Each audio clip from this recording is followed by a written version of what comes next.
So the substance is 200% more anabolic in muscle tissue than testosterone. The name of the substance is BMS-564929, and it's a SARM. You might be asking, what is a SARM? A SARM stands for Selective Androgen Receptor Modulator.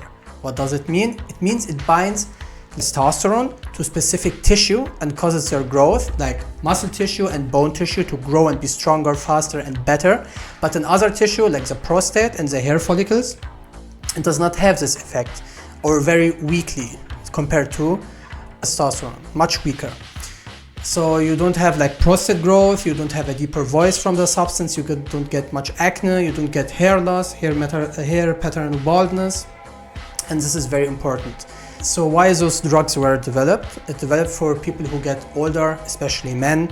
They have less muscle mass, they lose their testosterone, they have less sexual functions, erectile dysfunction they have.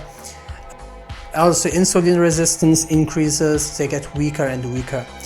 And also people who have muscle wasting disease, maybe this could be also used for them to increase muscle mass.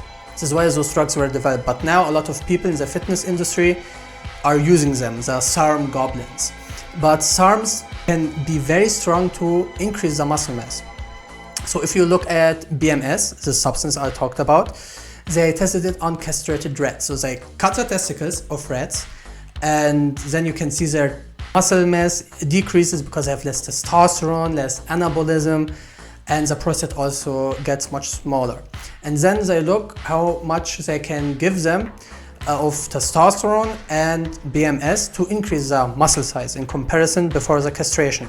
And what you can see is that the muscle mass increases very strongly with BMS. So you can recover 50% of the muscle mass lost with a dosage that is 0.0009 milligram per kilogram, and you get 50% of the muscle mass. But for testosterone, it's 0.21, so it's 200% more. But if you want to get more muscle mass, it's not 200% stronger. So if we look at the dosage of 1 milligram per kilogram a day, you can see there is a big difference, especially after 8 weeks. After 8 weeks, you get 150% of the muscle mass. So this is crazy. This means you get even more muscle than before. But for testosterone, if you give 1 milligram per kilogram, you get much less. You get like 75–80%. But if you compare it with testosterone, BMS does not cause much prostate growth, it's much less. And this is of course very interesting because there are women bodybuilders and also older male bodybuilders. It can have androgenic effects on them. So the androgenic is the masculinizing effects, means men and women can get male pattern baldness, and the prostate of the male can grow, and this can even develop to prostate cancer and can have discomfort when you go pee or something. If you are a bit older than the age of 40, do your checkup every year in the back. It's very important. And for especially female bodybuilders or people who or females who need muscle anabolism because, let's say, they have chemotherapy or a muscle wasting disease, they need anabolism, but they don't want to lose their femininity. They don't want to grow a beard, but they don't want body hair on their bodies. They don't want to lose their hair, male pattern baldness. They don't want their clitoris to grow. So of course, this is very interesting for those people. Not testosterone, because androgenic effects, but BMS.